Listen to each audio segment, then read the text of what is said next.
Mr. Speaker, the Congress is concerned about the debt. The people are concerned about the debt. The markets are concerned about the debt. The world is concerned about the debt and what we're doing here today because we live with a world fiat dollar standard, and so the whole world is engulfed in this very serious problem.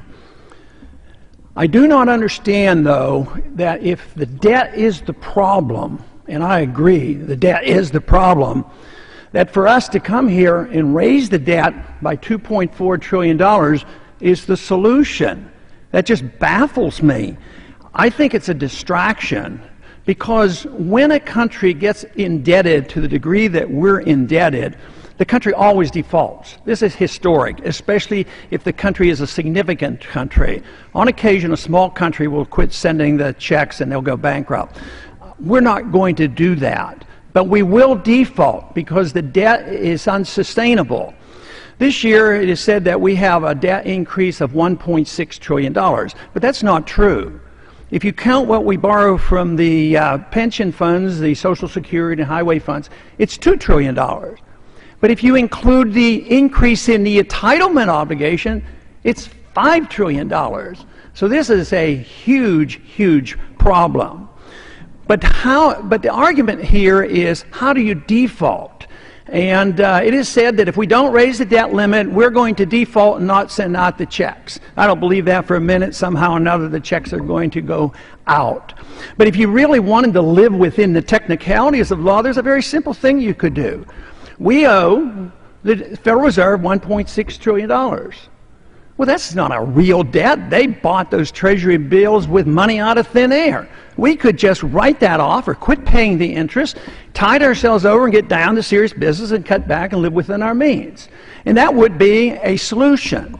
But to increase the national debt will only encourage another type of default. And that's what we're going through.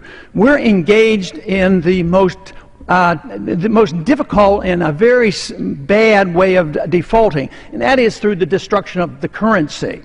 Today we have an inflation rate of 9%, and that is defaulting. So if a government can default and print money, and if they can get a 50% inflation rate over a period of time, they've cut that debt in half. That is the goal, that is what's happening, and that is very, very serious. Just in these last 3 years in dealing with this crisis, the dollar has been devalued 50% against gold. And gold, of course, is the best measurement of the value of a currency. It's been that way for thousands of years, and it cannot be denied because it's economic law. So we are defaulting, and when the American people go out and start buying goods and services like they are now, they're recognizing they cost a lot of money. So right now we're in the early stages of rampant inflation, which means we're going to be hit with higher prices and higher interest rates. That is going to be a tax. So I see the only solution, and that is to cut spending. Now the reason we don't cut spending is one side loves entitlements and the other side loves war.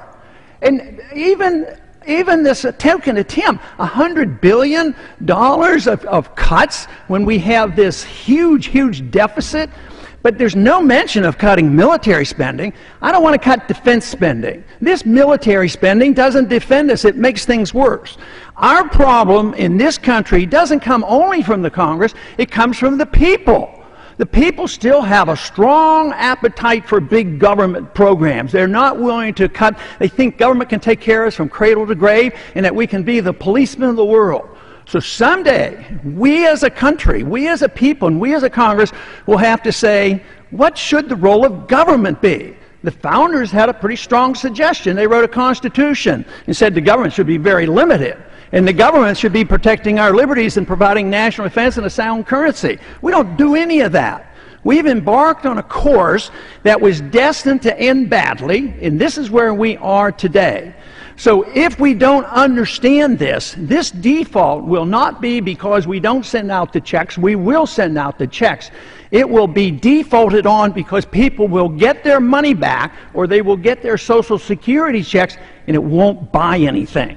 That is much, much worse than facing the fact that we not raise the debt limit and work our way out of this. That is devastating economically and it's devastating politically, because we just saw a taste of what happens, how the anger is built when you see other countries in Europe now defaulting and can't pay their bills. So this is more significant than ever because we provide the reserve currency of the world. Gentleman's time has expired.